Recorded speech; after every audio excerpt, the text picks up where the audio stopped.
आवाज वगैरह सब कुछ क्लियर है? चलिए क्लियर है तो स्टार्ट कर देते हैं। देखिए पहला क्वेश्चन आपके सामने और आपसे कह रहा है आवृत्ति मापने का नाम क्या है, या आवृत्ति मापने की इकाई इनमें से क्या है।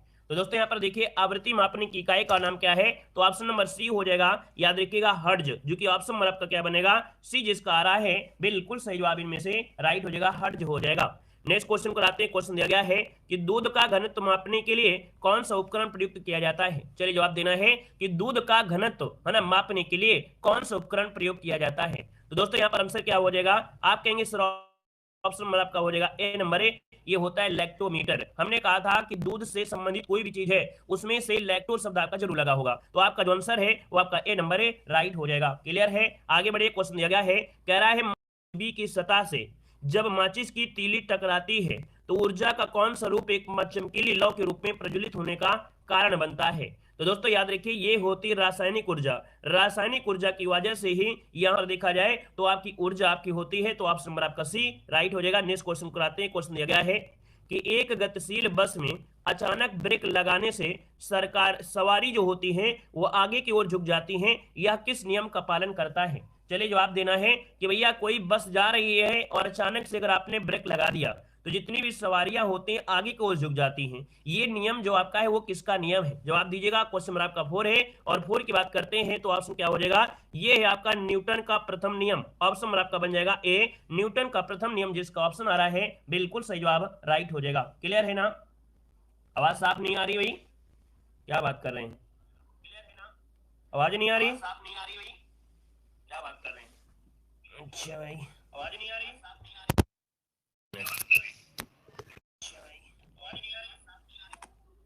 चलिए अब आ रही है, अब क्लियर है। चलिए अब बताइए, अब आवाज क्लियर हो गई है? क्लियर है? क्लियर हो गई है। तो चलिए यहां पर देखिए आपका अगला क्वेश्चन यहां पर आपसे कह रहा है, और क्या कह रहा है देखिएगा, कह रहा है आपसे जी का मान न्यूनतम होता है। चलिए बताइएगा कि जी का मान न्यूनतम होता है, और जी का मान जो न्यूनतम होता है ये कहां पर होता है, तो याद रखिए जी का मान होता है विषुवत रेखा पर। कहां पर है, तो आप कहेंगे विषुवत रेखा, विषुवत मतलब देखा जाए तो आपका आंसर क्या बनेगा, ए नंबर ए राइट हो जाएगा। जी का मान न्यूनतम होता है, ठीक है ना, ऑप्शन आपका ए नंबर। नेक्स्ट क्वेश्चन दिया गया है, कह रहा है लोहे की एक छोटी गोली पानी में डूब जाती है जबकि जहाज अर्थात जो जलयान होता है वो पानी पर तैरता रहता है, यह सिद्धांत निम्नलिखित में से किस वैज्ञानिक के सिद्धांत पर आपका आधारित है। तो दोस्तों यहाँ पर याद रखिए ये है आपका जो आर्कमिडीज सिद्धांत है। उन्होंने कहा था कि भैया जो भी आपकी वस्तु होती है वो अपने द्वारा हटाए गए जो आपका जो प्रेशर होता है उतने तो हटाएगा। तो यहाँ पर जो लोहे की या कोई छोटी किल्ली होती डूब जाती है, लेकिन जलयान का जो क्षेत्रफल बड़ा होता है वो प्रेशर लगाता है, तो ये आपका आर्कमिडीज सिद्धांत, इसका आंसर डी हो जाएगा। आगे बढ़िए। क्वेश्चन आपसे अगला पूछा गया और आपसे कह रहा है कि ध्वनि निम्नलिखित में से किस माध्यम में यात्रा नहीं कर सकती है। चलिए जवाब देना है, ध्वनि किस माध्यम में यात्रा नहीं कर सकती है, इसका आंसर जो आपका बनेगा वो राइट क्या हो जाएगा। देखिए 7 की अगर बात करते हैं तो ऑप्शन बी हो जाएगा। याद रखिएगा निर्वात में, क्या हो जाएगा, निर्वात में दोस्तों याद रखिए ध्वनि यात्रा नहीं कर सकती है। यही कारण है कि जो चंद्रमा में लोग जाते हैं तो उनको आवाज एक दूसरे की नहीं सुनाई देती है, क्योंकि कोई माध्यम ही नहीं है वहां पर। यहाँ पर ऑप्शन आपका बनेगा बी नंबर। नेक्स्ट क्वेश्चन आपसे कह रहा है कि किसका तरंगदैर्घ्य सबसे अधिक होता है, किसका तरंगदैर्घ्य सबसे अधिक होता है। यहां पर जवाब देना है, यहां पर कौन सा ऑप्शन मिलेगा, तो आप कहेंगे सर जो आपका देखा जाए इन ऑप्शन में से, इन ऑप्शन में जो आपका दिया है नारंगी रंग, नारंगी रंग का जो तरंगदैर्घ्य होता है वो सबसे ज्यादा होता है, ऑप्शन डी बनेगा। आगे बढ़िए। क्वेश्चन आपसे दिया गया है कि निम्नलिखित में से किसमें ध्वनि की गति सबसे तेज होती है। ध्वनि की जो गति होती है ये सबसे तेज होती है, वो आपकी कहेंगे सर इस्पात। इस्पात मतलब देखा जाए जो आपका लोहा है इसमें ध्वनि की जो गति होती है वो सर्वाधिक होती है, ऑप्शन बी बनेगा। अगला क्वेश्चन दिया गया है कि निम्नलिखित में से किस आवृत्ति की ध्वनि मनुष्य द्वारा श्रव्य होती है, मतलब कितनी आवृत्ति की जो ध्वनि होती है वो मनुष्य सुन सकता है। यहाँ पर देखेगा तो आप कहेंगे सर यहाँ पर देखा जाए तो 5 हर्ट्ज से कोई मतलब नहीं है। यहाँ पर देखो 5000 नहीं 50,000 हर्ट्ज दिया गया है, 1,00,000 हर्ट्ज दिया गया है। आप कहेंगे इनमें से ऑप्शन आपका सी हो जाएगा, ये जो आपका 100 हर्ट्ज आपका दिया गया है ये वाला ऑप्शन आपका राइट हो जाएगा, ठीक है ना। यहाँ पर दोस्तों आगे बढ़ते हैं। क्वेश्चन आपसे दिया गया है, कह रहे ध्वनि तरंग की कौन सी विशेषता इसके तारतम्य को तय करती है। दोस्तों आप देखते हैं लड़कियों की जो आवाज होती है पतली होती है, लड़कों की आवाज मोटी होती है। ये कारण जो दोस्तों यहाँ पर देखा जाए तो ये होती आवृत्ति, क्या होती आवृत्ति, आवृत्ति जो कि ऑप्शन नंबर है यहाँ पर सी राइट हो जाएगा। आगे बढ़िए। क्वेश्चन आपसे अगला पूछा गया है, कह रहा है दो व्यक्तियों के वार्तालाप में आवाज का डेसिबल कितना होता है। दो व्यक्ति अगर आपस में बता रहे हैं तो उनकी आवाज का जो डेसिबल हो जाएगा वो कितना हो जाएगा यहां पर बताना है। आप कहेंगे सर 12 का ऑप्शन सी हो जाएगा, लगभग 30 डेसिबल, लगभग 30 डेसिबल होता है। लेकिन अगर यहीं पर लड़ाई हो रही हो तब 45 डेसिबल लगभग हो जाता है। आगे बढ़िए, क्वेश्चन आपसे अगला पूछा गया है, कह रहा है दीवार से एक प्रतिध्वनि सुनने के लिए यहाँ पर न्यूनतम दूरी क्या होना चाहिए। आप देखते हैं कभी कभी मंदिर जाते हैं, जब आप बोलते हैं तो आपकी आवाज टकरा जाती है, तो कम से कम जो आपकी एक दूरी होनी चाहिए जिससे आपको सुनाई पड़ जाए, तो वो होती है कितनी, आप कहेंगे लगभग 17 सेंटीमीटर होती है, 17.7 मीटर होती है। यहां पर जो आपका आंसर बनेगा वो राइट हो जाएगा, 17.2 मीटर आपका बनेगा। सेंटीमीटर तो बिल्कुल पास में होगा, याद रखिए 17.2 मीटर की दूरी होगी तो आपको जो आवाज है बिल्कुल स्पष्ट सुनाई देगी। आगे बढ़िए, क्वेश्चन आपसे दिया गया है, कह रहे नदी का बहता हुआ जल किस प्रकार की ऊर्जा का समान है। नदी का बहता हुआ जल किस प्रकार की ऊर्जा का समान है। आप कहेंगे सर नदी में जो जल बह रहा है ये गति के साथ बह रहा है, अर्थात ये गतिज ऊर्जा हो जाएगा।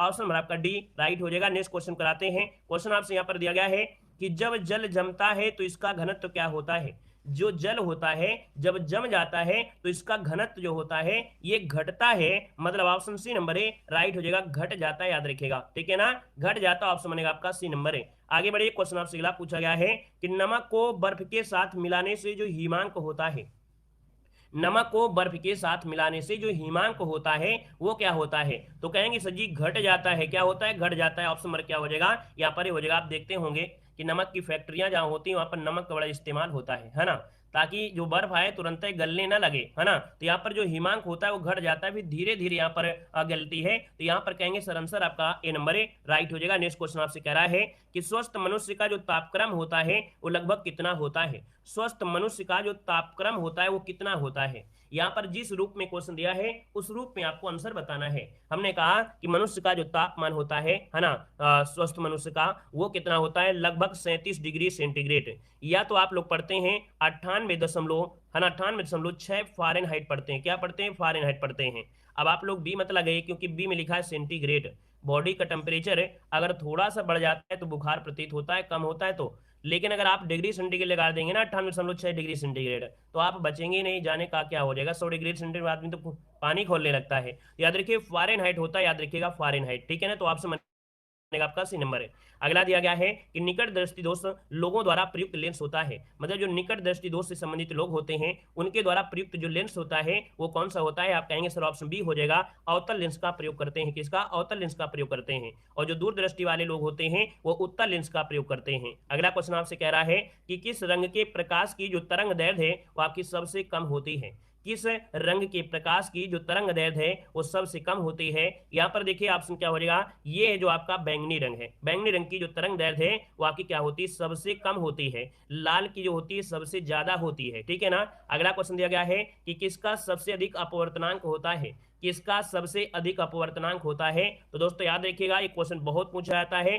जो हीरा है, हीरा का जो अपवर्तनांक होता है वो सबसे ज्यादा होता है। दोस्तों स्टार लगाइएगा, option C number A right हो जाएगा। आगे बढ़ते हैं, क्वेश्चन दिया गया है कि आप जो आकाश का रंग है नीला दिखाई देता है, इसका कारण क्या होता है। आकाश का रंग नीला दिखाई देने का जो कारण होता है वो क्या होता है, चलिए जवाब दीजिएगा। यहाँ पर क्या हो जाएगा, तो आप कहेंगे सर प्रकाश का जो प्रकीर्णन होता है, प्रकाश के प्रकीर्णन की वजह से ही जो आकाश का रंग होता है वो क्या दिखाई देता है, यहाँ पर नीला दिखाई देता है। ऑप्शन नंबर क्या हो जाएगा आपका बी नंबर है राइट हो जाएगा, बी नंबर क्लियर है। आगे बढ़िए, क्वेश्चन आपसे दिया गया है कि मोटर गाड़ियों में साइड की वस्तुओं को देखने के लिए प्रयुक्त दर्पण कौन सा होता है। मोटर गाड़ियों में साइड की कह सकते हैं देखते हैं ना जो वस्तुएं, तो वो उसमें जो आपका होता है कौन होता है। आप कहेंगे सर यहाँ पर 22 नंबर की बात करते हैं तो ये होता है उत्तल लेंस, है ना। उत्तल लेंस जो ऑप्शन नंबर आपका ए राइट हो जाएगा। इसमें से जो वस्तु होती है ना, वो छोटी होती है लेकिन वास्तविक दिखाई देती है। जितने जो आदमी जैसा है वैसे आपको दिखाई देगा, बस उसकी जो कह सकते हैं छवि होती है वो छोटी हो जाती है, उसमें दिखाई देगा ना। तो यहाँ पर आपका उत्तल लेंस आपका होता है, ठीक है ना।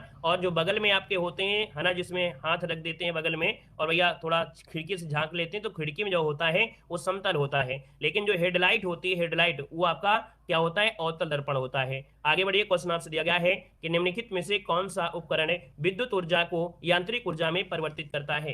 कौन सा उपकरण है जो विद्युत ऊर्जा को यांत्रिक ऊर्जा में परिवर्तित करता है। आपका आंसर क्या होगा 23 नंबर में, तो ऑप्शन बनेगा आपका, देखिए ये होता है मोटर। हमने बताया था जो आपकी इलेक्ट्रिक मोटर होता है, ये पहले इसको विद्युत ऊर्जा दी जाती है, फिर इसके बाद आपको क्या होगा, उसका आउटपुट मिलेगा, है ना, तब आपको यांत्रिक ऊर्जा मिल पाएगी। तो है ना, पहले विद्युत तब आपको यांत्रिक। ऑप्शन नंबर आपका ए राइट हो जाएगा। अगला आपसे कह रहा है कि परिवर्तक, जिसे हम लोग बोलते हैं ट्रांसफार्मर, ये किस सिद्धांत पर कार्य करता है। जो ट्रांसफार्मर होता है ये किस सिद्धांत पर कार्य करता है। तो दोस्तों याद रखिए, यह कार्य करता है विद्युत चुंबकीय प्रेरण के सिद्धांत पर, है ना। फैराडे ने बनाया था नियम, और ये विद्युत चुंबकीय प्रेरण के सिद्धांत पर कार्य करता है। ऑप्शन नंबर आपका सी हो जाएगा। आगे बढ़िए, क्वेश्चन आपसे दिया गया है कि निम्नलिखित में से कौन सा पदार्थ बिजली का कुचालक है परंतु ताप का सुचालक है। बिजली का देखिए कुचालक है परंतु ताप का सुचालक है। आपके घर में मेज होंगी, मेज है ना आपको लोगों घर पे, उसमें जो चिकना चिकना ऊपर लगा रहता है सरमाइका जिसे बोलते हैं, यही होता है आपका दोस्तों, याद रखिएगा। जिसमें से आप बिजली लगाएंगे तो बिजली तो नहीं लगेगा, करंट नहीं लगेगा, लेकिन अगर आप धूप में रख देंगे तो तुरंत गर्म हो जाएगा। तो याद रखिए यहाँ पर जो 25 नंबर है वो ऑप्शन डी हो जाएगा। इसे बोलते हैं अभ्रक। क्या हो जाएगा, अभ्रक। ऑप्शन नंबर आपका डी हो जाएगा। अगला क्वेश्चन आपसे कह रहा है कि बिजली के बल्ब का जो फिलामेंट बना होता है किसका बना होता है। बिजली के बल्ब का जो फिलामेंट बना होता है ये किस चीज का बना होता है, यहाँ पर बताना है। आप कहेंगे सर 26 का जो ऑप्शन बनेगा, 26 नंबर का जो ऑप्शन बनेगा वो सी हो जाएगा। याद रखिए टंगस्टन का होता है। किसका होता है, टंगस्टन होता है। ऑप्शन नंबर आपका सी हो जाएगा, टंगस्टन। नेक्स्ट क्वेश्चन आपसे कह रहा है रासायनिक ऊर्जा को विद्युत ऊर्जा में रूपांतरण किसके द्वारा किया जाता है। देखिए भाई, रासायनिक ऊर्जा है और रासायनिक ऊर्जा को विद्युत ऊर्जा में लाना है, तो आप कहेंगे सर पहले केमिकली रिएक्शन होगा। ये केमिकली रिएक्शन होगा किसमें, तो आपके जो होता है संचायक सेल होते हैं ना, क्या होते हैं, संचायक सेल होते हैं। ऑप्शन नंबर आपका डी हो जाएगा। आगे बढ़िए, क्वेश्चन आपसे दिया गया है कि यांत्रिक ऊर्जा को विद्युत ऊर्जा में रूपांतरित करने के लिए क्या प्रयोग करेंगे। अब यहाँ पर देखो यांत्रिक ऊर्जा है, फिर आपको विद्युत मिलेगी, तो ये जो आपका होता है इसे बोलते हैं डायनमो। जो डायनमो होता है ये पहले यांत्रिक ऊर्जा, इसमें कार्य करना पड़ेगा यांत्रिक तरीके से, फिर आपको विद्युत यहाँ पर मिलेगी। जैसे ट्रैक्टर में होता है तो आप क्या करते हैं, चाबी लगाते हैं, है ना, तो पहले क्या होता है वो यांत्रिक कार्य होती है, इसके बाद ट्रैक्टर स्टार्ट होता है, बिजली बनना शुरू हो जाती है, तो ये विद्युत ऊर्जा हो जाएगा। अगला आपसे यहाँ पर कह रहा है कि विद्युत चुंबक किससे तैयार होता है। विद्युत चुंबक जो होता है वो किससे तैयार होता है ये बताना है। आप कहेंगे विद्युत चुंबक जो होता है ये बनाया जाता है आपके नर्म लोहा से। किससे बनाते हैं, नर्म लोहा। ऑप्शन नंबर आपका ए हो जाएगा। आगे बढ़िए, क्वेश्चन दिया गया है न्यूक्लियर बम बनाने के लिए किसका प्रयोग किया जाता है। न्यूक्लियर बम बनाने के लिए किसका प्रयोग करेंगे, यहाँ पर जवाब देना है। आप कहेंगे सर न्यूक्लियर बम बनाना है तो प्रयोग जो किया जाएगा वो आपकी यूरेनियम का प्रयोग करेंगे। यूरेनियम जो कि ऑप्शन नंबर आपका बी यहाँ पर राइट हो जाएगा, बी नंबर हो जाएगा, ठीक है ना। आगे बढ़िए, क्वेश्चन आपसे अगला पूछा गया है और यहाँ पर आपसे कह रहा है कि निम्नलिखित में से कौन सी प्रक्रिया एक रासायनिक परिवर्तन है। कौन सी प्रक्रिया एक रासायनिक परिवर्तन है, मतलब यहाँ पर देखा जाए 31 नंबर में तो आप देखेंगे पौधों में जो प्रकाश संश्लेषण की क्रिया होती है ये रासायनिक क्रिया होती है। आपको मालूम है कि यहाँ पर देखिए कि जो प्रकाश संश्लेषण क्रिया होती है इसे रासायनिक क्रिया तो आप जानते हैं कि इसमें जल जाता है, आपकी जड़ों के माध्यम से वही जड़ जाता है, इसके बाद सूर्य से प्रकाश होती है, क्रिया होती है ना। तो यहाँ पर आपका ये पौधों का प्रकाश संश्लेषण जो होता है। अगला क्वेश्चन दिया गया है कि वह ताप जिस पर कोई ठोस वस्तु अपनी ठोस अवस्था से द्रव अवस्था में परिवर्तित हो जाए उसे क्या कहते हैं। अब देखो आपसे कह रहा है कि अपनी ठोस अवस्था थी और ठोस अवस्था से वो द्रव अवस्था में जा रहा है, द्रव अवस्था में जा रहा है, तो भैया इसमें क्या होगा। बहुत बच्चे इस क्वेश्चन का गलत जवाब देते हैं, है ना, बहुत बच्चे इसका गलत जवाब देते हैं। हमने कहा यहाँ पर ठोस दिया है, यहाँ पर द्रव दिया है, गैस नहीं दिया गया है। गैस होता तो आंसर अलग होता। याद रखिए यहाँ पर जो आंसर बनेगा वो राइट हो जाएगा, गलनांक होता है, क्योंकि भैया बर्फ थी गल गई है तो गलनांक होता है। अगर यहाँ पर ठोस अवस्था से अगर ये गैस अवस्था हो जाता, गैस अवस्था में हो जाता तो भी आपका ऊर्ध्वपातन हो जाता। क्या हो जाता, ऊर्ध्वपातन हो जाता। क्लियर है, क्लियर भैया, समझ में आ रहा है सब कुछ कि नहीं आ रहा है, आ रहा है। अगला क्वेश्चन बताइएगा, कह रहा है निम्नलिखित में से किसने प्रोटॉन की खोज किया था। प्रोटॉन की खोज किसने किया था, आप लोगों ने हाई स्कूल पढ़ा होगा, ईंट पर नाचे, है ना, आपने पढ़ा होगा ईंट पर नाचे। जो आपके यहाँ पर देखा जाए जो आपके प्रोटॉन है आपके रदरफोर्ड आपके थे, इलेक्ट्रॉन आपके यहाँ पर थॉमसन, यहाँ पर देखिए नाच जो दिया गया चैडविक है। मतलब यहाँ पर जो प्रोटॉन पूछा गया है यहाँ पर आंसर क्या होगा 33 नंबर में, तो 33 का जवाब लगभग सभी का है। यहाँ पर क्या हो जाएगा, चलिए अब इनमें से जब ऐसा ऑप्शन दे तो आपको यहां पर लगाना है डी नंबर, गोल्ड स्टीन लगाना है, ठीक है ना। अगर गोल्ड स्टीन ना होता तो फिर हम दूसरा ऑप्शन चुनते, लेकिन जब ऑप्शन दिया गया है गोल्ड स्टीन तो ऑप्शन आपको प्रोटॉन वाले में यही आपको लगाना है, ठीक है ना। क्लियर है, आगे बढ़िए, क्वेश्चन आपसे अगला पूछा गया है और कह रहा है कि निम्नलिखित में से कौन एक रेडियोधर्मी तत्व नहीं है। रेडियोधर्मी तत्व नहीं है। रेडियोधर्मी में देखिए यूरेनियम है, रेडियम है, थोरियम है, लेकिन कैडियम नहीं है। कैडियम नहीं है, कैडियम की छड़ें होती हैं, है ना। आगे बढ़िए, क्वेश्चन आपसे अगला पूछा गया है कि शुष्क सेल में प्रयुक्त कैथोड जो होता है, जो सेल होता है उसमें कैथोड जो होता है, कैथोड किस चीज का होता है? ये कैथोड जो होता है ये किस चीज का होता है? आप कहेंगे सर ये होता है जस्ते का। किसका होता है? जस्ते का होता है। ऑप्शन नंबर आपका डी राइट हो जाएगा, जस्ता हो जाएगा। अगला क्वेश्चन आपसे कह रहा है इलेक्ट्रॉन त्यागने की जो प्रवृत्ति होती है उसे क्या कहते हैं? इलेक्ट्रॉन त्यागने की जो प्रवृत्ति होती है उसे क्या कहते हैं? यहाँ पर देखिए इलेक्ट्रॉन अगर त्याग रहे हैं तो इसका मतलब है ऑक्सीकरण हो रहा है। क्या हो रहा है? ऑक्सीकरण हो रहा है। इलेक्ट्रॉन त्यागने की जो प्रक्रिया होती है उसे हम लोग ऑक्सीकरण कहते हैं। अगला क्वेश्चन आपका दिया गया है और आपसे कह रहा है कि लिटमस विलयन एक बैंगनी रंग का रंजक होता है जिसे प्राप्त होता है। मतलब लिटमस जो विलयन होता है ये बैंगनी रंग का होता है, रंजक होता है, और ये जो प्राप्त होता है किससे प्राप्त होता है? तो आपके लाइकेन से प्राप्त होता है। लाइकेन जो कि ऑप्शन सी हो जाएगा, ठीक है ना, जो आपके नीले हरे शैवाल जिसे आप बोलते हैं ना। यहाँ पर देखिए अगला क्वेश्चन आपसे दिया गया है कि नाइट्रिक अम्ल किस धातु पर बेअसर होता है? नाइट्रिक अम्ल अगर, याद रखिएगा, नाइट्रिक अम्ल अगर सोना में डाल दिया जाए तो कोई परिवर्तन नहीं होगा। तो याद रखिए नाइट्रिक अम्ल किस धातु पर बेअसर होती है? तो आप कहेंगे सोना पर बेअसर होती है। यहाँ पर एक क्वेश्चन होता है कि सोना किसमें घुल जाता है? सोना किसमें घुल जाता है? एक्वारेजिया, एक्वारेजिया में सोना घुल जाता है। आगे बढ़िए, क्वेश्चन आपसे दिया गया है कि जल जो साबुन लगाने पर अच्छा झाग नहीं बन पाता है उसे क्या कहते हैं? अभी आप देखते होंगे कभी कभी कहीं ना कहीं ऐसी जगह मिली होगी जहां पर पानी आपको पीने में अच्छा लगता है, खारा पानी होता है, और खारे पानी में अगर आप साबुन लगाएंगे ना तो उसमें झाग ही नहीं निकलेगा, ठीक है ना। तो ये होता है खारा जल जो होता है, इसमें साबुन लगाने पर झाग नहीं बनता है। तो ये आंसर हो जाए आपका ए नंबर ए, राइट हो जाएगा। नेक्स्ट क्वेश्चन आपसे कह रहा है कि लाफिंग गैस निम्नलिखित में से किसका एक यौगिक है? लाफिंग गैस किसका एक यौगिक है? 40 नंबर में लाफिंग गैस जो होता है यहाँ पर क्या होता है? N2O। क्या सूत्र होता है? आप कहेंगे N2O होता है। नाक में 2 छिद्र होते हैं, है ना। यहाँ पर लाफिंग की बात करते हैं तो आप कहेंगे सर यहाँ पर 40 नंबर का ऑप्शन सी, ये आपका यन वाला अर्थात नाइट्रोजन, इसका answer C number A right हो जाएगा। आगे बढ़िए, क्वेश्चन आपसे दिया गया है, कह रहा है लाफिंग गैस क्या है? लाफिंग गैस है क्या? तो लाफिंग गैस क्या होती है? यहाँ पर इसे कहते हैं नाइट्रस ऑक्साइड। क्या बोलते हैं? Nitrous oxide. Option number B हो जाएगा। अगला क्वेश्चन आपसे कह रहा है कि निम्नलिखित में से किसका उपयोग करके पीने के पानी का रासायनिक कीटाणु शोधन किया जाता है? देखो यहाँ पर अगर पीने का पानी है उसको रासायनिक प्रक्रिया के माध्यम से कीटाणुओं को नष्ट किया गया है तो भैया आप क्या करना है? पानी का क्लोरीलीकरण करना है, क्लोरीन करना है। यहाँ पर आंसर आपका बी नंबर हो जाएगा। आपके गाँव में टंकी लगे होते हैं, जब देखते हैं उसमें कीड़े वगैरह होते हैं तो उसमें से वहां पर डाल दी जाती है, क्लोरीन भी होती है, पोटेशियम डाला जाता है, पोटेशियम परमैंगनेट जो कि आपके कुओं में होता है। तो यहाँ पर जो होता है ऑप्शन नंबर आपका बी हो जाएगा। ये आप देखते हैं कि जो गंदा पानी होता है उसको शुद्ध करते हैं, जैसे कानपुर में है। यहाँ पर क्या है, गंगा जी का पानी है उसको क्या करते हैं, एक प्लांट में क्लोरीलीकरण करके उसे शुद्ध करते हैं और इसके बाद पीने के लिए भेजा जाता है। तो यहाँ पर आंसर हो जाएगा आपका बी नंबर। नेक्स्ट क्वेश्चन दिया गया है कि कमरे के तापमान पर कौन सी अधातु तरल अवस्था में ही पाई जाती है? तो दोस्तों अधातु पूछा गया, अधातु ये कमरे के तापमान पर दोस्तों क्या रहती है? तरल अवस्था में रहती है, और ये होती है आपकी ब्रोमीन। क्या होती है? ब्रोमीन होती है, जो कि ऑप्शन नंबर आपका क्या हो जाएगा? सी नंबर आपका हो जाएगा। अगर धातु होती, धातु तो आपका पारा होता है ना, धातु तो पारा होता है जो तरल अवस्था में होता है। यहाँ पर अगला क्वेश्चन दिया गया है कि प्याज कंद की विशेष महक किस कारण से होती है? प्याज में एक गंध होती है ना, तीक्ष्ण गंध होती है एक प्रकार से, ये किस कारण से होती है? तो दोस्तों उसमें प्याज में जो पाया जाता है सल्फर यौगिक पाते हैं ना, क्या पाया जाता है? सल्फर। तो ऑप्शन नंबर आपका बी राइट हो जाएगा, सल्फर हो जाएगा। यहाँ पर देखिए अगला क्वेश्चन आपसे कह रहा है कि किस गैस का गंध सड़े अंडे हुए जैसा होता है? किस गैस का गंध सड़े हुए अंडे के जैसा होता है? यहाँ पर 45 नंबर का ऑप्शन बनेगा डी नंबर है। ये होती है हाइड्रोजन सल्फाइड। क्या होती है? हाइड्रोजन सल्फाइड होती है। ऑप्शन नंबर आपका यहाँ पर बनेगा डी नंबर है। आगे बढ़िए, क्वेश्चन आपसे दिया गया है कि नींबू में एसिड पाया जाता है। नींबू में एसिड पाया जाता है, और नींबू में क्या होता है? नींबू होता है साइट्रिक एसिड। क्या होता है? Citric acid. साइट्रिक एसिड कहाँ पर है? ऑप्शन नंबर आपका हो जाएगा सी नंबर हो जाएगा। वहीं पर जो टार्ट्रिक एसिड होता है वो इमली में होता है। किसमें होता है? इमली में होता है, जो आपका टैट्रिक एसिड होता है, याद रखिएगा, टार्ट्रिक जिसे बोलते हैं, ठीक है ना। अगला क्वेश्चन आपसे कह रहा है कि हरे फलों को कृत्रिम ढंग से पकाने हेतु प्रयुक्त गैस कौन सी होती है? यहाँ पर जो हरे फल होते हैं इनको कृत्रिम तरीके से पकाते हैं और आज के समय देखते भी हैं आपका सबसे ज्यादा ये प्रक्रिया भी चल रही है, तो ये होती है आपकी एसिटिलीन गैस है। ठीक है, एसिटिलीन गैस है जो कि हरे फलों को कृत्रिम तरीके से पकाने के लिए प्रयोग किया जाता है। तो आंसर क्या हो जाएगा आपका, ए नंबर है, राइट हो जाएगा। नेक्स्ट क्वेश्चन आपसे कह रहा है पेंसिल की लीड बनाने में क्या व्यवहार किया जाता है। पेंसिल की जो आपकी लीड होती है अर्थात जो पेंसिल होती है और पेंसिल के बीच में आपका होता है ना, ये जो आपका बना होता है ये किस चीज की होती है। आप कहेंगे सर यहाँ पर जो आंसर बनेगा वो हो जाएगा आपका ए नंबर, ग्रेफाइट की बनी होती है।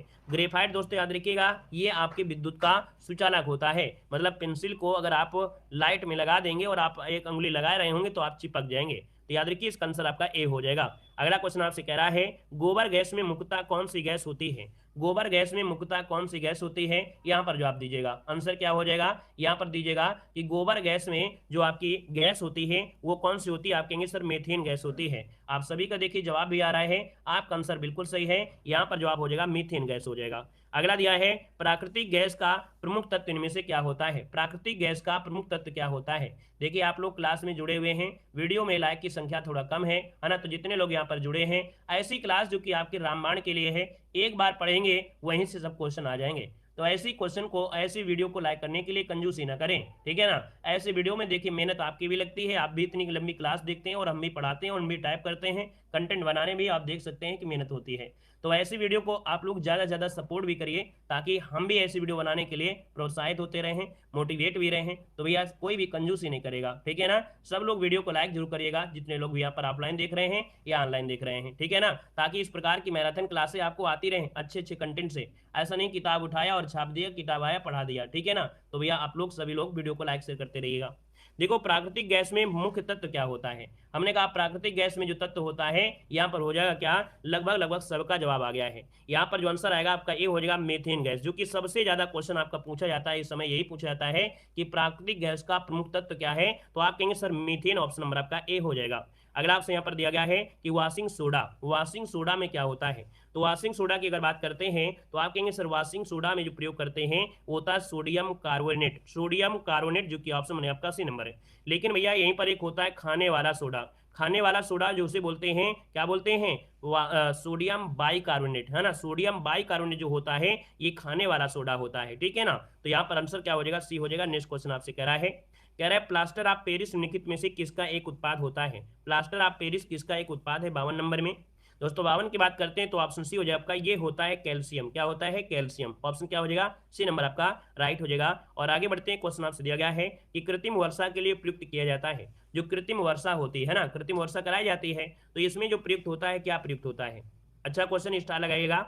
याद रखिए कृत्रिम वर्षा कराने के लिए यहाँ पर सिल्वर आयोडाइड का प्रयोग करते हैं। किसका करते हैं, सिल्वर आयोडाइड, जो कि ऑप्शन नंबर आपका क्या बनेगा, यहाँ पर सी नंबर आपका सभी का जवाब हो जाएगा। यहाँ पर आगे बढ़िए, क्वेश्चन आपसे दिया गया है, कह रहा है पीतल मिश्रण होता है किसका। पीतल जो बना होता है किसका बना होता है। पीतल में जो मिश्रण है वो आपका कौन सा मिश्रण होगा, यहाँ पर बताना है। चलिए पीतल में मिश्रण जो आपका होगा इनमें से क्या हो जाएगा। सब लोग पहले जवाब दीजिए क्योंकि ये क्वेश्चन आपका हमेशा पूछा जाता है और आपको पता भी होना चाहिए, है ना। चलिए बहुत अच्छे। यहाँ पर देखा जाए 54 नंबर में जो जवाब आ गया है वो ऑप्शन डी बनेगा। याद रखिएगा तांबा और जो होता है कौन, जस्ता, तांबा और जस्ता का मिलाया जाता है तो भैया बनता है पीतल। क्या बनता है, पीतल बनता है, याद रखिएगा, ठीक है ना। अगले क्वेश्चन को लाते हैं। क्वेश्चन आपसे अगला पूछा गया है, कह रहा है स्टेनलेस स्टील किन अवयवों का मिश्रण होती है। स्टेनलेस स्टील जो होती है ना, जो स्टेनलेस स्टील होती है ये किस चीज का मिश्रण होता है। यहाँ पर देखा जाए तो आपका जो जवाब हो जाएगा यहाँ पर डी हो जाएगा। याद रखिए इसमें होता है लोहा, निकिल और क्रोमियम होते हैं। इनसे जो आपके पार्ट बनाए जाते हैं, जैसे आपके कौन है यहाँ पर जो ऑपरेशन वाले जो पार्ट होते हैं, जो औजार होते हैं, वो स्टेनलेस स्टील से, क्योंकि इसमें जंग नहीं लगती है, ठीक है ना, इसमें जंग नहीं लगती, इस वजह से ये आपके बनाए जाते हैं। अगला क्वेश्चन यहाँ पर आपसे कह रहा है केलाई मैन जो आपका अयस्क है किसका है।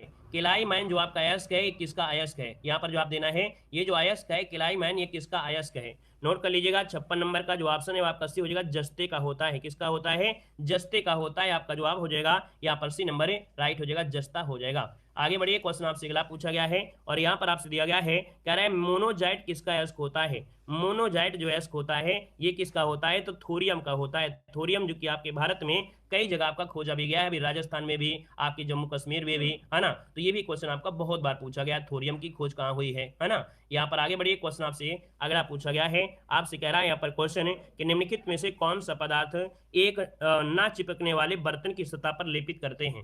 आप देखते हैं कि कुछ ऐसे बर्तन होते हैं, है ना, जिसमें से खाना चिपकता ही नहीं है, तो उसमें एक परत की लेप लगाई जाती है, और ये लेप होता है दोस्तों टेफ्लान की। किसकी बोलते हैं? टेफ्लान। टेफ्लान, जो कि ऑप्शन नंबर आपका डी। यहाँ पर देखिए आप सभी का जवाब भी बिल्कुल सही आ गया है। आगे बढ़िए, क्वेश्चन आपसे अगला पूछा गया है। यहाँ पर दिया है कि कृत्रिम सिल्क के रूप में कौन सा सिंथेटिक फाइबर प्रयोग करते हैं।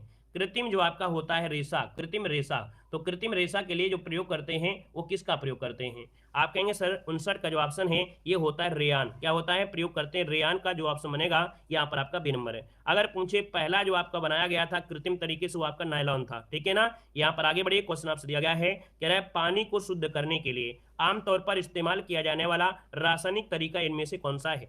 तो आमतौर मतलब होता है भैया, देख सकते हैं कि ऐसे कुल मिला के ऐसी तरीका जिसमें से पानी को हम लोग शुद्ध करते हैं, ये नॉर्मल तरीका होता है। तो हमने बताया अभी कि ये क्लोरीनीकरण होता है, क्लोरीन को मिलाकर। यहाँ पर जो आंसर है वो आपका सी हो जाएगा। अगला क्वेश्चन दिया गया है, जंग लगने पर जो लोहे का भार होता है वो क्या होता है? बता सकते हैं क्या कि जंग लगने पर जो लोहे का भार होता है वो घट जाता है या बढ़ जाता है? भार की बात किया है, और जब आपसे भार की बात किया है तो फिर आपको भार वाला ही बताना है। आप कहेंगे लोहे में जब जंग लगती है तो भार बढ़ जाता है, क्योंकि उसमें ऑक्सीजन क्रिया कर लेती है। जब ऑक्सीजन क्रिया कर लेता है तो काम कहीं ना कहीं उसमें नमी आती है, और जब नमी आती है तो उसका भार तो बढ़ ही जाएगा। क्लियर है ना? फिर उसका भार बढ़ जाएगा, लेकिन क्वालिटी घट जाएगी, है ना। उसकी जो क्षमता रहेगी वो क्या हो जाएगी? घट जाएगी, ठीक है ना। आगे बढ़िए, क्वेश्चन आपसे अगला पूछा गया है, कह रहा है एक फ्रिज में शीतलक का प्रयोग करते हैं। भैया फ्रिज होता है उसमें शीतलक के लिए क्या प्रयोग करेंगे? तो फ्रिज में शीतलक के लिए जो प्रयोग करते हैं, याद रखिए 62 नंबर का जो ऑप्शन आएगा वो हो जाएगा कौन? यहाँ पर डी नंबर, फ्रियान गैस होती है। क्वेश्चन पूछा जाता है कि घर में जो फ्रिज होती है उसमें कौन सी गैस होती है, तो आपके याद रखिएगा कि उसमें फ्रियान गैस भरी होती है। ऑप्शन नंबर क्या हो जाएगा? यहाँ पर डी हो जाएगा। आगे बढ़िए, क्वेश्चन आपसे अगला पूछा गया है, कह रहा है निम्नलिखित में से कौन सा शब्द रेशम के कीड़े के वाणिज्यिक पालन को संदर्भित करता है? ये बताइएगा, रेशम के कीड़े जो पालन होती है ना, ये होता है, इसे कहते हैं सेरीकल्चर। क्या कहते हैं? सेरीकल्चर कहते हैं। पिसीकल्चर में क्या होता है? पिसीकल्चर में होता है मत्स्य पालन होता है ना। और यहाँ पर दोस्तों अगला क्वेश्चन आपसे कह रहा है कोशिका में निम्न में से कौन सी पाचन थैली कहलाती है? कोशिका में निम्न में से कौन सी पाचन थैली कहलाती है? तो दोस्तों याद रखिए ये होती है लाइसोसोम। लाइसोसोम जो होती है ये क्या होती है? पाचन थैली होती है। ऑप्शन नंबर आपका डी हो जाएगा। अगला क्वेश्चन आपसे दिया गया है, कह रहा है निम्नलिखित में से कौन सा रोग पुरुषों की तुलना में महिलाओं में बहुत कम होता है? ये रोग जो मिलेगा अधिकतर आपको पुरुषों में ही मिलेगा, महिलाओं में नहीं मिलेगा, ठीक है, बहुत रेयर केस में। तो याद रखिए यहाँ पर जो 65 नंबर है वो ऑप्शन डी हो जाएगा। ये है वर्ड अंधता, जिसे बोलते हैं कलर ब्लाइंडनेस, है ना। तो यहाँ पर जो लाल और कह सकते हैं हरी चीज को सही से देख नहीं पाते हैं, है ना, और कहें लाल को लाल बोलेंगे, कहीं उल्टा कर देंगे, तो ये होता है क्या? आप कहेंगे सर इसे बोलते हैं वर्ड अंधता बोलते हैं। आगे बढ़िए, क्वेश्चन दिया गया है कि हमारे शरीर में हमारे कुल पोषण तत्व और खनिज अवशोषण का 90% हिस्सा कहाँ से होता है? ये कहाँ से प्राप्त करते हैं? तो देखिए हमारे बॉडी में कुल पोषण तत्व जो भी हैं और उनमें से जो आपके जो खनिज हैं उनमें जो अवशोषण होता है 90%, ये कहाँ होता है? तो देखिए 66 नंबर का ऑप्शन बनेगा आपका डी नंबर, छोटी आंत। याद रखिए सबसे ज्यादा पाचन जो होता है वो आपकी छोटी आंत में होता है, और भोजन में जो भी आवश्यक तत्व होते हैं, जितने भी तत्व होते हैं वो यहीं पर आपके अवशोषित किए जाते हैं। इसलिए खाने को चबा चबा कर खाना चाहिए। कहा गया है कि मुंह में दांत होते हैं 32, तो एक कौरा जो होता है ना उसको 32 बार चबाना चाहिए। 32 बार चबाने में जो कह सकते हैं खाना होता है पूरी पानी की तरह हो जाएगा, और आपकी जो पेट की मशीन है ना बिल्कुल अच्छी चलती रहेगी, कभी भी गड़बड़ी नहीं होगी। इसलिए खाने में किसी को जब खाएं, मतलब किसी की मतलब क्या हुआ कि जब खाना खाएं तो उस कौरे को 32 बार चबाना चाहिए, ठीक है ना। क्लियर है? आगे बढ़िए, क्वेश्चन दिया गया है कि सीकम पाचन के काम आता है। सीकम पाचन के काम आता है। तो दोस्तों यहाँ पर देखा जाए सीकम जो होता है ये सेलुलोज के लिए, सीकम जो होता है, सीकम पाचन जो आपके सेलुलोज होता है। ऑप्शन नंबर आपका सी हो जाएगा। अगर आपसे कह रहा है कि कौन सा अंग वसा को तोड़कर कोलेस्ट्रॉल बनाता है? कौन सा अंग वसा को तोड़कर कोलेस्ट्रॉल बनाता है? और दोस्तों ये बनाता है जो आपका यकृत होता है, यकृत जिसे हम लोग जिगर कहते हैं, है ना। ये क्या करता है? वसा को तोड़कर कोलेस्ट्रॉल बनाता है। ऑप्शन नंबर आपका हो जाएगा बी नंबर हो जाएगा। बॉडी की सबसे बड़ी ग्रंथि कौन सी है? तो आप कहेंगे सबसे बड़ी ग्रंथि क्या है? यकृत ही आपकी है, ठीक है ना। और जो आपका पित्त रस निकलता है, क्या जो पित्त रस निकलता है वो आपके इसी से निकलता है और जाता कहाँ है? पित्ताशय में इकट्ठा हो जाता है। आगे बढ़िए, क्वेश्चन आपसे दिया गया है और आपसे कह रहा है निम्नलिखित में से कौन सा विकल्प शरीर का सबसे बड़ा आंतरिक अंग है? शरीर का सबसे बड़ा आंतरिक अंग पूछा गया है, और जवाब से पूछा गया है सबसे बड़ा आंतरिक अंग, तो यहाँ पर आंसर में से क्या हो जाएगा? आप कहेंगे सर इसका जो आंसर बनेगा वो सी हो जाएगा, ये हो जाएगा जिगर। क्या हो जाएगा? जिगर, जो कि ऑप्शन नंबर क्या है यहाँ पर सी हो जाएगा, जिगर हो जाएगा, जिसे अभी हमने बताया है। आगे बढ़िए, क्वेश्चन आपसे दिया गया है भोजन को चबाने वाले दांत कौन से प्रकार के होते हैं? भोजन को चबाने वाले जो दांत होते हैं ये कौन से प्रकार के होते हैं? तो जो भोजन को जो चबाते हैं, चबाने वाले होते हैं चवर्णक। क्या बोलते हैं? चबाने वाले होते हैं चवर्णक होते हैं। ऑप्शन नंबर आपका हो जाएगा ए नंबर हो जाएगा। अगला क्वेश्चन आपसे कह रहा है कि निम्नलिखित अंगों में से कौन सा अंग पित्त रस का स्राव करता है? अभी अभी हमने बताया पित्त रस का जो श्रावण होता है वो किससे होता है? तो पित्त रस जो निकलता है वो कहाँ से निकलता है? तो आप कहेंगे सर यकृत से निकलता है। किससे निकलता है? यकृत से निकलता है। लेकिन जब निकल के इकट्ठा होता है धीरे धीरे वो पित्ताशय में होता है। किसमें? पित्ताशय में। तो इसका आंसर बनेगा आपका डी नंबर। आगे बढ़िए, क्वेश्चन आपसे दिया गया है कि लाल रक्त दिखाई देने का कारण क्या होता है? चलिए बताइएगा कि लाल जो रक्त जो लाल दिखाई देता है इसका होने का कारण क्या है 72 में? तो दोस्तों याद रखिएगा यहाँ पर हीमोग्लोबिन आपकी बॉडी में होता है, हीमोग्लोबिन है ना, जो कि आपके देखते हैं कि आपकी नाक से ऑक्सीजन जाती है, बॉडी में लोहा होता है, मिल जाते हैं, ऑक्सीकरण करते हैं, तो यहाँ पर हो जाएगा हीमोग्लोबिन। ऑप्शन नंबर आपका डी राइट हो जाएगा।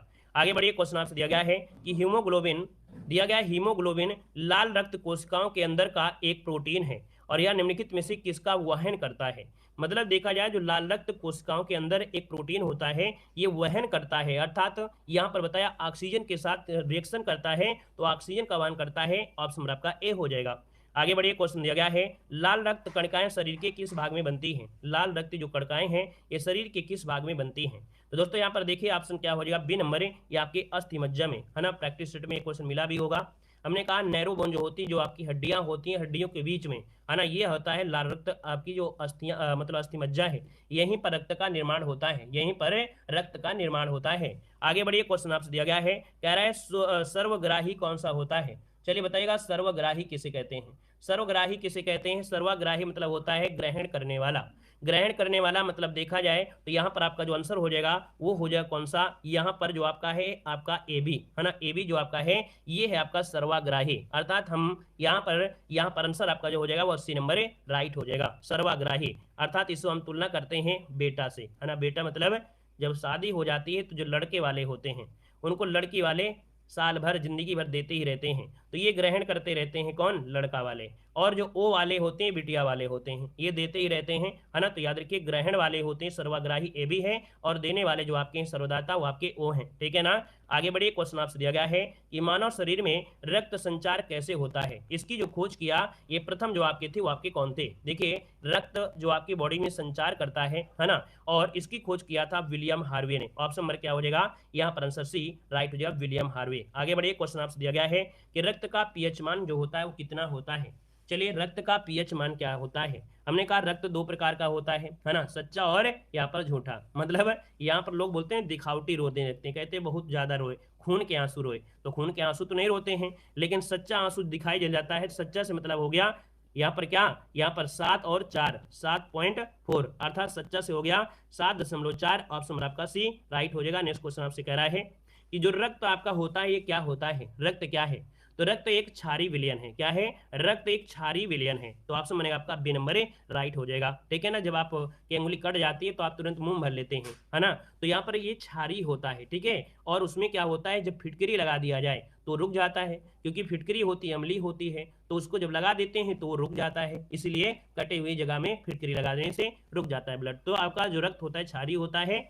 यहाँ पर आगे बढ़िए, क्वेश्चन आपसे दिया गया है कि रक्त समूह ओ कहलाता है। रक्त समूह जो ओ है ये क्या कहलाता है? तो दोस्तों अभी हमने बताया कि रक्त समूह जो ओ होता है ना, ओ जो होता है इसे हम कहते हैं सर्वदाता है ना, सर्वदाता मतलब यहाँ पर बिटिया वाले है ना। और सर्वग्राही जो होते हैं वो आपके ए भी होते हैं, मतलब लड़का वाले, ठीक है ना। आगे बढ़िए, क्वेश्चन दिया गया है कि मानव शरीर का रक्त बैंक क्या कहलाता है? मानव शरीर का जो रक्त बैंक होता है उसे क्या कहते हैं? बता सकते हैं? तो आप कहेंगे जी सर बता सकते हैं।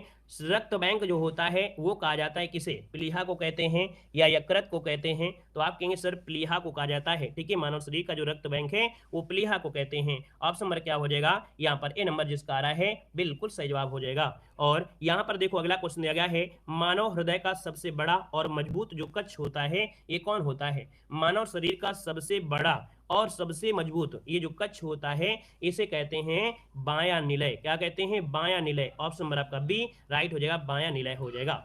यहाँ पर दोस्तों आगे बढ़ते हैं। क्वेश्चन दिया गया है निम्नलिखित में से कौन सा हृदय की धड़कन और श्वसन को नियंत्रित करता है? हृदय की धड़कन को और श्वसन को नियंत्रित करता है, ये दोस्तों याद रखिए आपके माइंड में ये जो आपका ऑब्लोगेटा होता है। यहाँ पर जो आंसर है आपका जवाब क्या हो जाएगा? यहाँ पर मेडुला ऑब्लोगाटा। ऑप्शन नंबर आपका ये हो जाएगा। हमने बताया था जिससे आपकी खोपड़ी होती है, खोपड़ी में यहाँ पर ये आपके रीढ़ जो आपकी निकल के आती है, रीढ़ है ना, रीढ़ वाला जो आपका है ये आपका यहीं पर इसे बोलते हैं ऑब्लोगाटा, मेडुला ऑब्लोगाटा। ऑप्शन नंबर क्या हो जाएगा? ए नंबर। ये हृदय की धड़कन है, श्वसन को नियंत्रित करता है। यहाँ पर आगे बढ़ते हैं। क्वेश्चन आपसे दिया गया है और आपसे कह रहा है मनुष्य में जो यूरिया बनता है वो किसमें बनता है? मनुष्य में जो यूरिया बनता है वो किसमें बनता है? तो ये बनता है आपकी यकृत में। किसमें बनता है? यकृत में बनता है। ऑप्शन क्या हो जाएगा यहाँ पर? ए नंबर। बनने की बात हो रही है, ठीक है, बनने की बात हो रही है। यहाँ पर ये नहीं कह रहा कि भैया बनने के बाद ये क्या हो रहा है, सिर्फ बनने की बात हो रही है। तो ऑप्शन नंबर आपका ए यहाँ पर राइट हो जाएगा। अगले क्वेश्चन को आते हैं। क्वेश्चन आपसे अगला पूछा गया है और कह रहा है निम्नलिखित में से कौन सी तंत्रिका तंत्र की मूल संरचनात्मक इकाई होती है? तंत्रिका तंत्र की जो आपकी संरचनात्मक इकाई है वो आपकी कौन सी है? तो दोस्तों ये होती है न्यूरॉन। क्या होती है? न्यूरॉन, जो कि ऑप्शन है आपका ए नंबर राइट हो जाएगा। आपकी किडनी में पाई जाती है नेफ्रॉन नामक कोशिकाएं होती है ना, यहाँ पर हजारों करोड़ों आपकी होती हैं, जिससे रक्त जो होता है धीरे धीरे शुद्ध होता रहता है ना। यहाँ पर आगे बढ़िए क्वेश्चन दिया गया है, कह रहे हैं मनुष्य में कितनी जोड़ी कपाल तंत्रिकाएं होती हैं? मनुष्य में कितनी जोड़ी कपाल तंत्रिकाएं होती हैं? तो दोस्तों याद रखिएगा 12 जोड़ी। कितनी होती हैं? 12 जोड़ी कपाल तंत्रिकाएं होती हैं। याद रखिए 12 जोड़ी आपको बताना है। अगला क्वेश्चन आपसे कह रहा है निम्नलिखित में से कौन मानव शरीर की सबसे छोटी हड्डी है? मानव शरीर की सबसे छोटी हड्डी पूछा गया 86 नंबर में।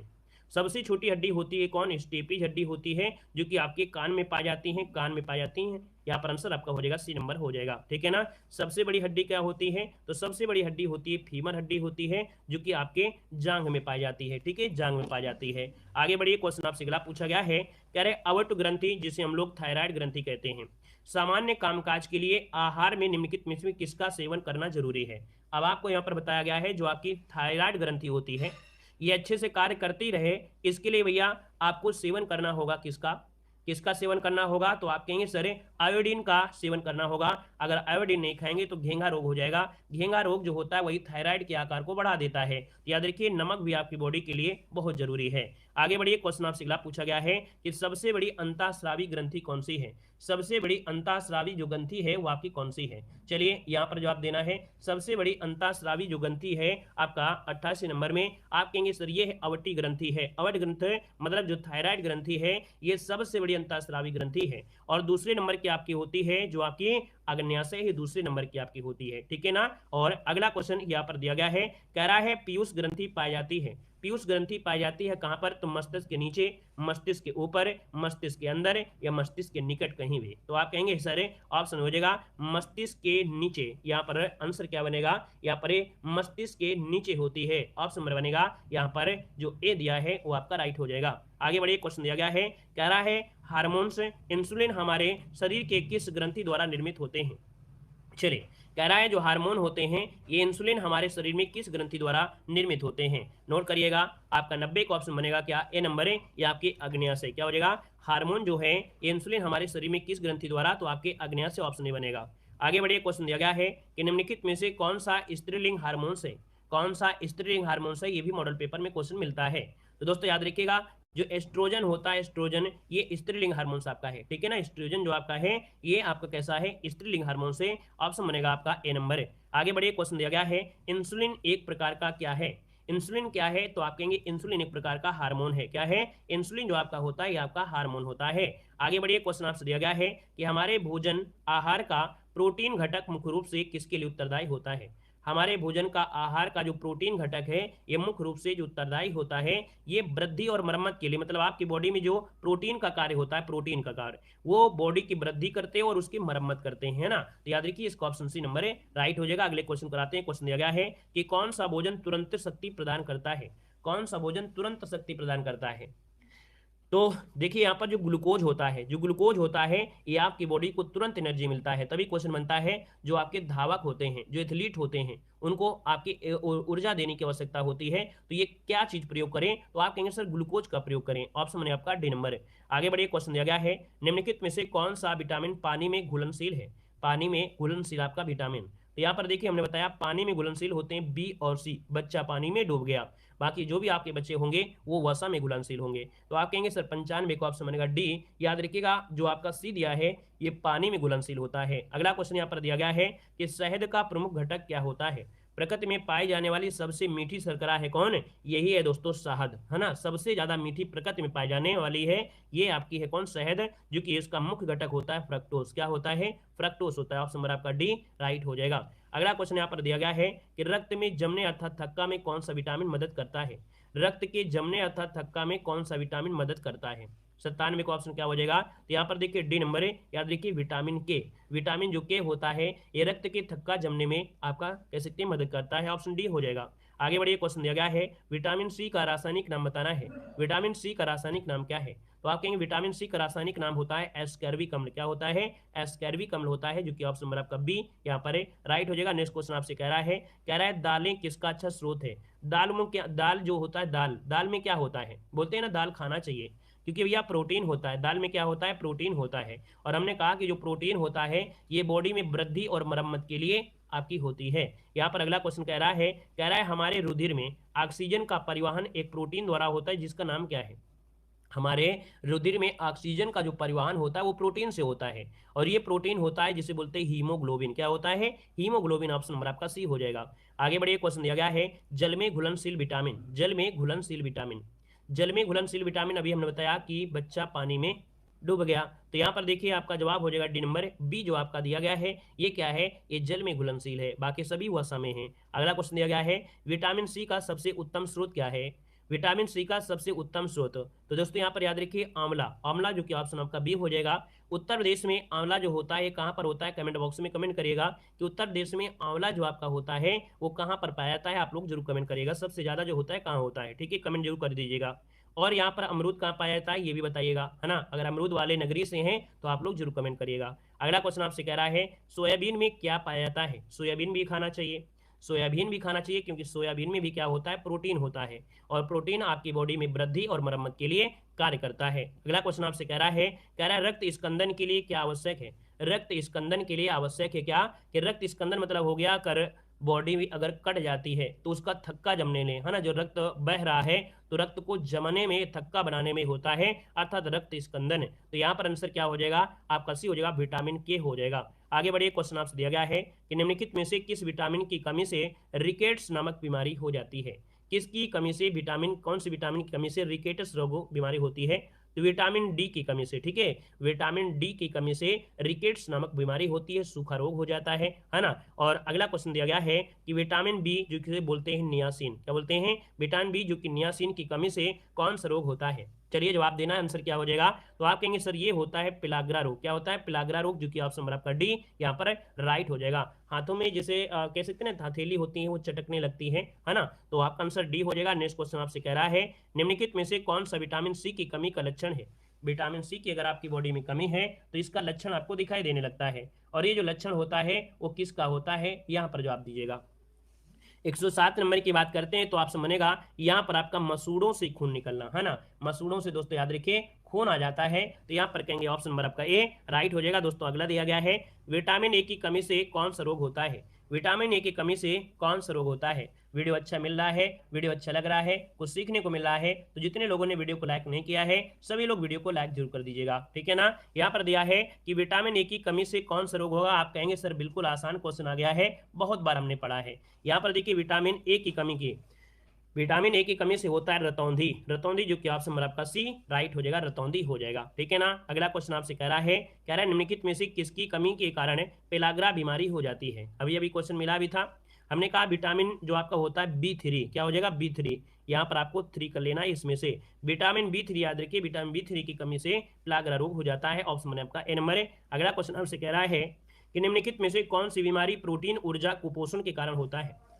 मतलब प्रोटीन की कमी होती है ना, ऊर्जा की कमी होती है, कुपोषण हो जाता है। और भैया जब प्रोटीन ऊर्जा कुपोषण के कारण हो जाता है तो भैया यहाँ पर देखा जाए एक रोग हो जाता है, इस रोग को बोलते हैं क्वाशरकोर, जिसे बोलते हैं सूखा रोग। क्या बोलते हैं, सूखा रोग बोलते हैं। तो आपका ऑप्शन क्या हो जाए, आपका बी नंबर है। आगे बढ़िए, क्वेश्चन दिया गया है कि चेचक जिसे बोलते हैं स्मॉल पॉक्स बोलते हैं का रोग कारक जीव इनमें से कौन सा है। तो देखिए यहाँ पर जवाब हो जाएगा बी नंबर है, ये होता है वेरियोला नामक आपका विषाणु होता है। ठीक है, वेरियोला नामक विषाणु होता है जिसके कारण से जो चेचक आपका है वो आपका हो जाता है।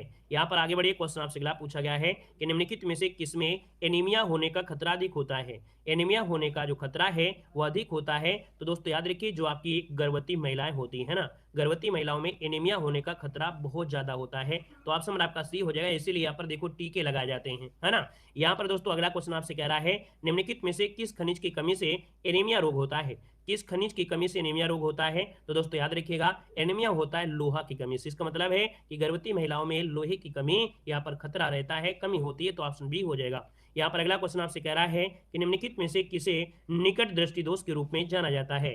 निकट दृष्टि दोष के रूप में जानते हैं मायोपिया। मायोपिया का संबंध आपकी आंख से है और ये निकट दृष्टि दोष के रूप में जानते हैं। ऑप्शन नंबर आपका हो जाएगा सी नंबर है। आगे बढ़िए, क्वेश्चन आपसे दिया गया है, कह रहे खट्टे फलों के सेवन को बढ़ाने से निम्नलिखित में से कौन सी बीमारी ठीक हो सकती है। तो भैया देख सकते हैं, खट्टे फलों को खाएंगे तो एक बीमारी तो आपको पक्का है कि सही हो जाएगी, ये होती स्कर्वी। स्कर्वी जो कि ऑप्शन नंबर आपका सी राइट हो जाएगा। नेक्स्ट क्वेश्चन आपसे यहाँ पर दिया गया है, कह रहे हैं मलेरिया से कौन सा अंग प्रभावित होता है। मलेरिया से कौन सा अंग प्रभावित हो जाता है। मलेरिया जब हो जाता है तो मलेरिया से भैया जो प्लीहा होता है ना, प्लीहा डैमेज होते हैं। और यहाँ पर जो आंसर है वह आपका सी हो जाएगा। और जो आपकी आरबीसी होती हैं वो आपकी कम होती जाती हैं। आगे बढ़िए, क्वेश्चन आपसे दिया गया है कि बीसीजी का टीका किसके विरुद्ध रोग प्रतिरोधक शक्ति बढ़ाने के लिए, टीबी की रोकथाम के लिए होता है, जिसे हम लोग यहाँ पर बोलते हैं बी नंबर। याद रखिए, ये हो जाएगा आपका ट्यूबरकुलोसिस होता है। याद रखिए, ट्यूबरकुलोसिस जो कि आपका टीबी है। ऑप्शन नंबर आपका बी बनेगा दोस्तों। अगला क्वेश्चन आपसे कह रहा है रक्त कैंसर को कहा जाता है। रक्त कैंसर को क्या कहते हैं। तो रक्त कैंसर को बोलते हैं ल्यूकेमिया। क्या बोलते हैं, ल्यूकेमिया, जो कि ऑप्शन नंबर आपका सी हो जाएगा। आगे बढ़िए, क्वेश्चन दिया गया है कि जिसमें एक व्यक्ति की किसी विशेष रंग की पहचान करने में विफल रहता है उस रोग को क्या कहते हैं। चलिए यहाँ पर देखिए 19 नंबर आपसे कह रहा है, और हमने कहा था भैया कि कोई रंग है अगर विफल होता है मतलब ये वर्णता होता है ना, लाल हरे की पहचान नहीं कर पाता है, इसे बोलते हैं वर्णता, है ना। जिसमें से पुरुष आपके भागीदार होते हैं, मतलब पुरुषों में ज्यादा होता है, महिलाओं में कम पाया जाता है, महिला इसकी वाहक होती हैं। अगला दिया गया है मलेरिया की दवा कुनैन किस वृक्ष से प्राप्त की जाती है।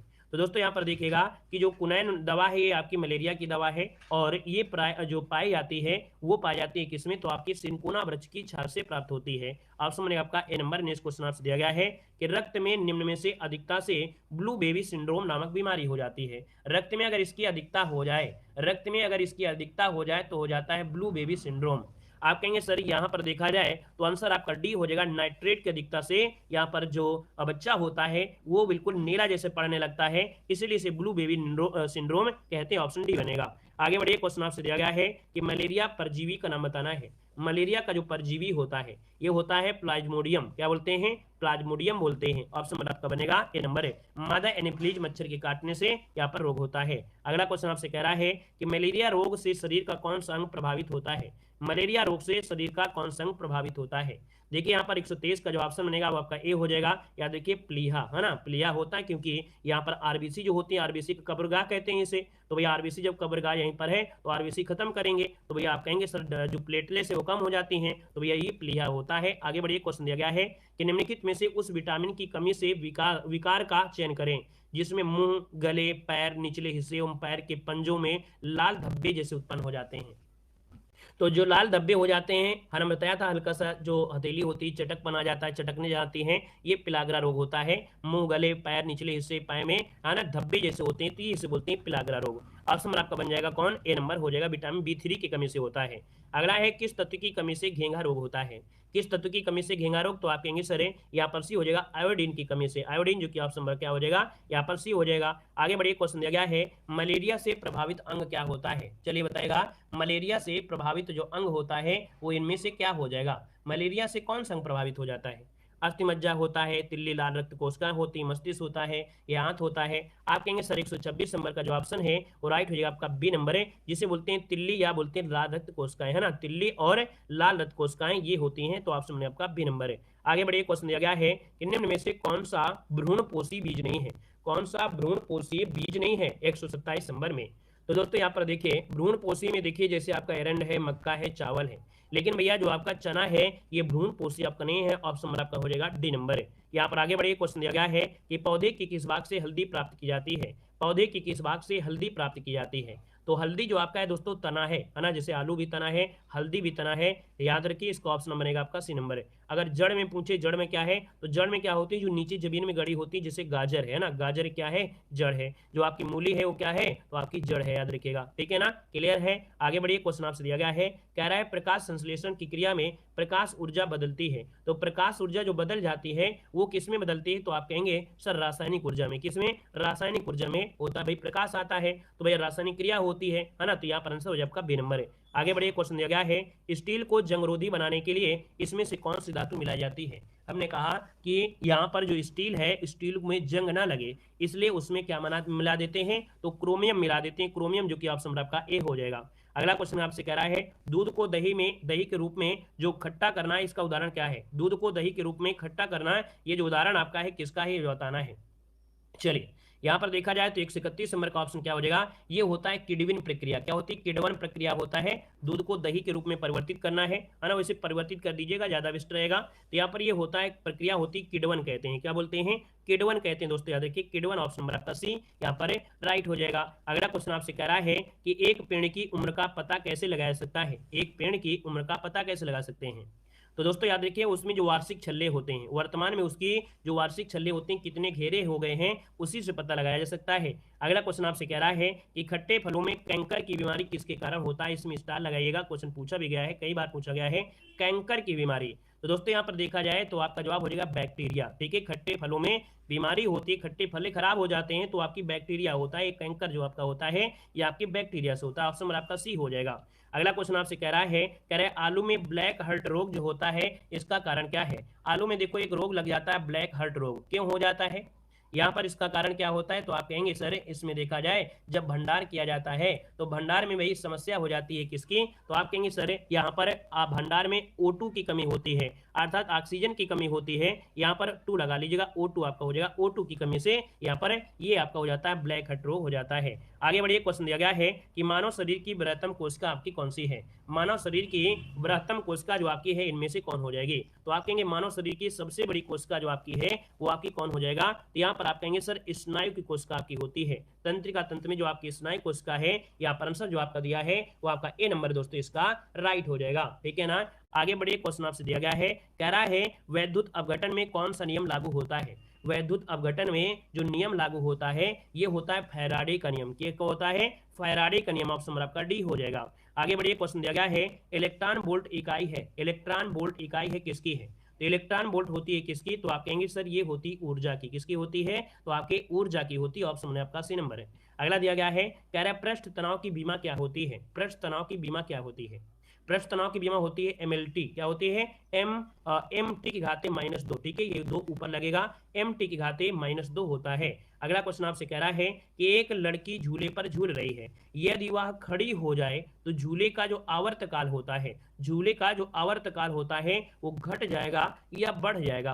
तो दोस्तों याद रखिएगा जैसे लड़की झूला में खड़ी होती है तो उस समय के लिए वो क्या होगा, वो घट जाएगा, तो याद रखिए इसको ऑप्शन बी नंबर राइट हो जाएगा। यहाँ पर अगला क्वेश्चन आपसे कह रहा है, यूरिया में नाइट्रोजन की मात्रा होती है, यूरिया में नाइट्रोजन की मात्रा होती है, तो दोस्तों यूरिया में नाइट्रोजन की मात्रा होती है लगभग कितनी, 46%, आप कहेंगे आंसर आपका ये हो जाएगा। अगला क्वेश्चन आपसे कह रहा है कुत्तों में गुणसूत्रों की संख्या कितनी होती है, कुत्तों में गुणसूत्रों की जो संख्या होती है वो होती 78, कितनी होती, 78 होती है, मनुष्य में होती है आपकी 46। आगे बढ़िए, क्वेश्चन आपसे दिया गया है, कह रहे पारे का प्रतिरोध शून्य होता है, और ये पारे का जो प्रतिरोध हो जाता है शून्य हो जाता है ये दोस्तों 4K पर, ठीक है, यहाँ पर जो कि 4000 यहाँ पर जो हो जाएगा ऑप्शन सी 4K पर। आगे बढ़िए, क्वेश्चन दिया गया है, कह रहा है मेथेन को कहते हैं, मेथेन को क्या कहते हैं, चलिए मेथेन को क्या कहते हैं, तो मेथेन जो होता है दोस्तों इसे कहते हैं वुड एल्कोहल, क्या बोलते हैं, सॉरी मेथेन नहीं है मेथेनॉल है, मेथेनॉल को बोलते हैं वुड एल्कोहल, ऑप्शन हो जाएगा सी नंबर है।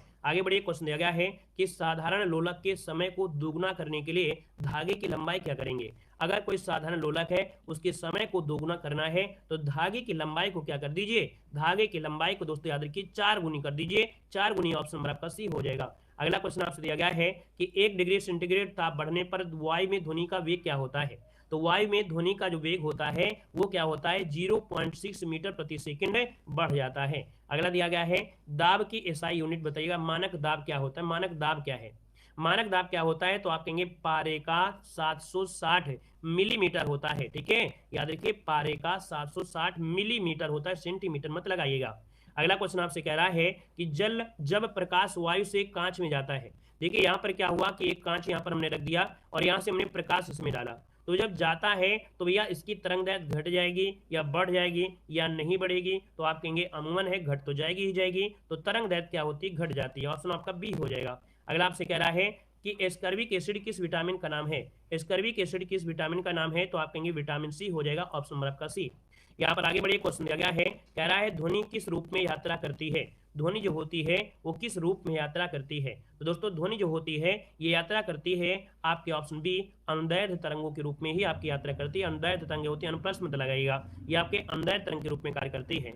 अगला दिया गया है सोनार मुख्यतः उपयोग किया जाता है। सोनार एक विधि होती है और इस विधि में दोस्तों याद रखिए जो आपके समुद्र यात्री होते हैं उनके द्वारा प्रयोग करते हैं। आपके देखा जाए जो आपके जहाज जैसे होता है और जहाज से देखा जाए जो जमीन समुद्र में कोई वस्तु डूब जाती है तो यहाँ से यहाँ पर इसे भेजा जाता है और किरणों के माध्यम से पता चलता है, तो ये समुद्र यात्रियों के द्वारा होता है। ठीक है ना, सोनार का प्रयोग करते हैं। यहाँ पर दिया गया है सूर्य में नाभिकीय ईंधन। सूर्य में नाभिकीय ईंधन जो होता है, सूर्य में जो नाभिकीय ईंधन है वो आपका है क्या, बताइएगा।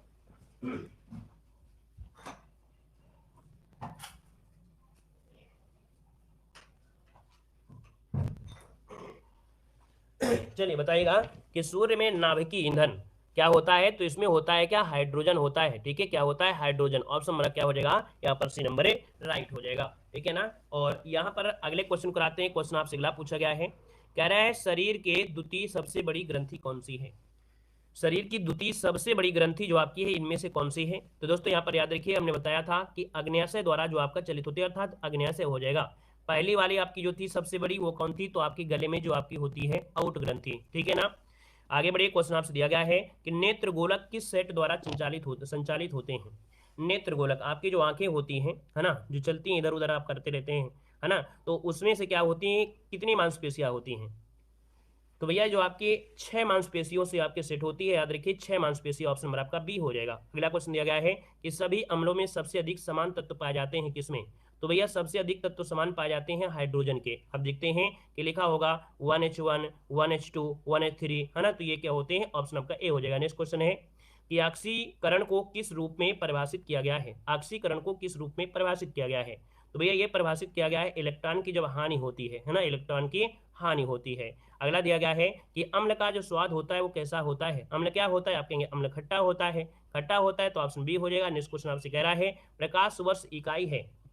चलिए बताइएगा कि प्रकाश वर्ष इकाई है तो किसकी होती है, आप कहेंगे सर दूरी की होती है। दूरी की बात करते हैं तो ऑप्शन नंबर आपका ए हो जाएगा। नेक्स्ट क्वेश्चन आपसे कह रहा है कि 1 जूल बराबर कितने अर्घ के होता है।